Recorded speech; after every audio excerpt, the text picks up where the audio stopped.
Hey, what is up guys? My name is Oleg, this is Bond. Welcome back to the channel. And if you're new to the channel, welcome. I'm glad that you're here. If you like the content, please subscribe.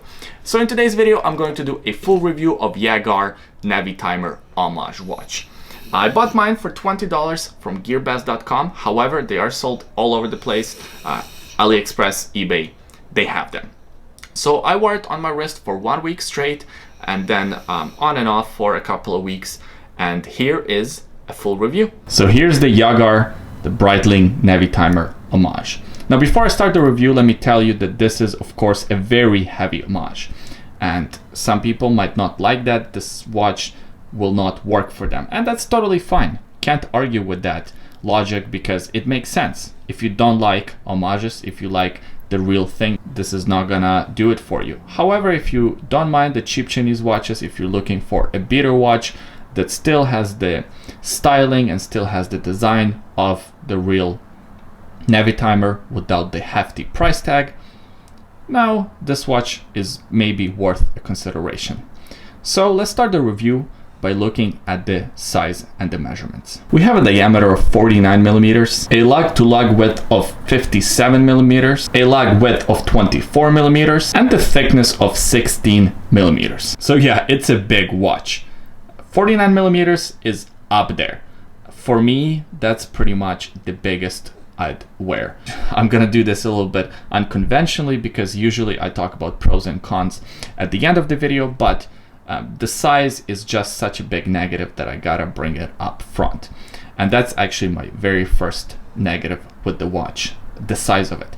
I think if they went 43 millimeters, 42, it would have been a much better watch than it is at 49 millimeters. Now, of course, the real thing is around 46 millimeters. So this is only 3 millimeters larger. However, I think if they went the other way, if they went 3 millimeters smaller than the real thing, if they went at 43 millimeters, it would have been a much better watch. And there's actually a version of that available. As you can see, this one has the open heart. I don't like the style. I went for the bigger one just because I like the design of this one better than the open heart design. However, if you like the exposed balance wheel and if you like that kind of open heart design and you prefer a smaller watch, consider getting that one instead of this because this is a big watch, 49 millimeters. So that's my very first negative. Now let's take a look around the case. So it's not a stainless steel case.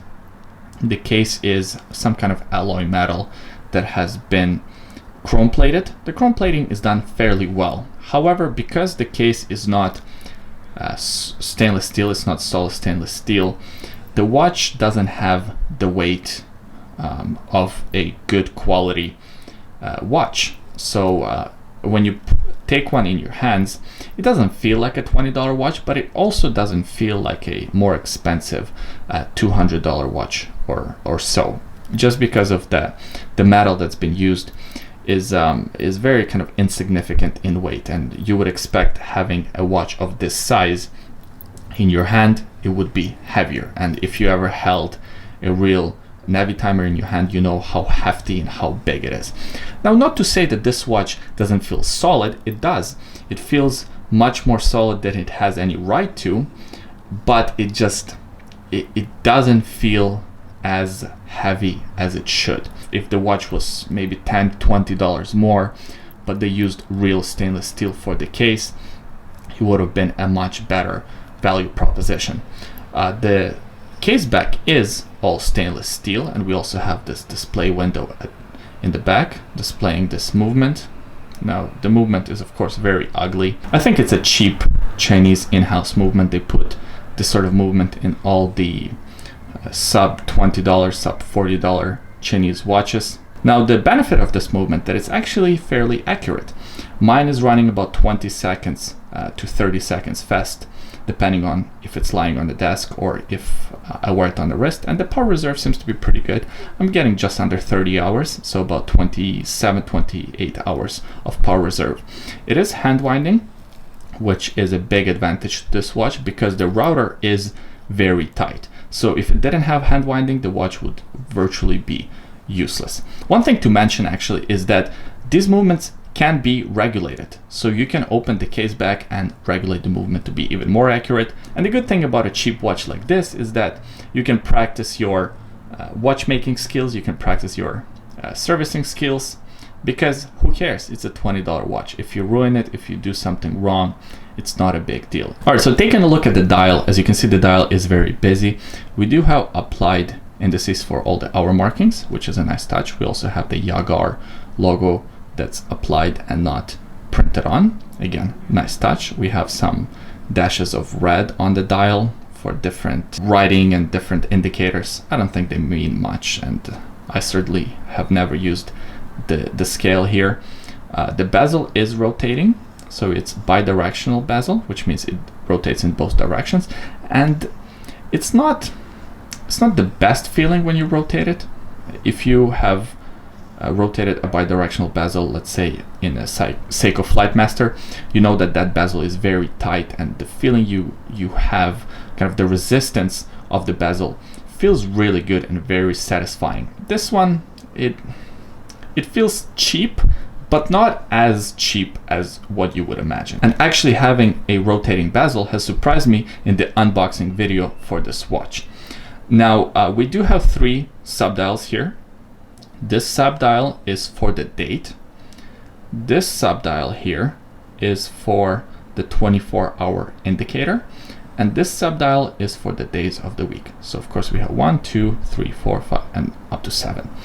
Now these pushers don't control the chronograph. Of course, for $20 you can't be expecting an automatic chronograph.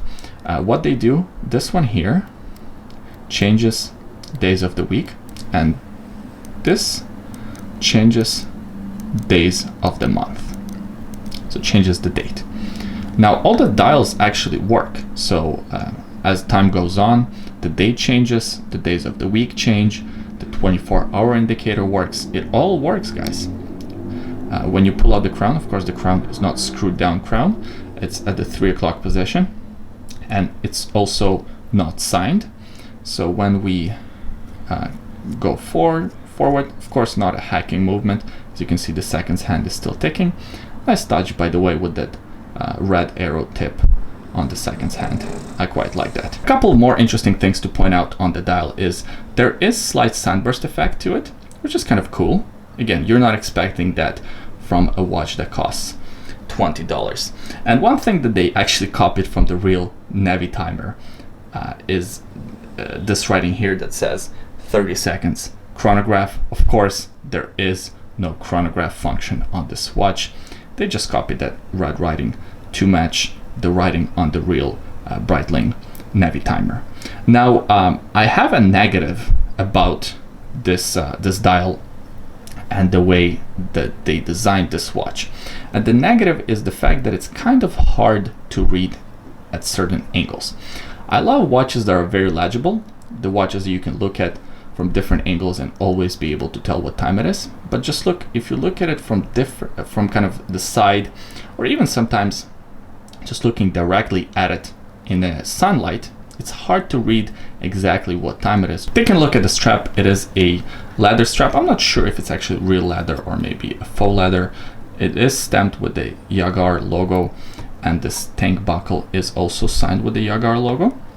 Nice touch. Again, not expecting that from a $20 watch, but they did go that extra mile. It does say genuine leather, but again, not sure if it actually is genuine leather or not.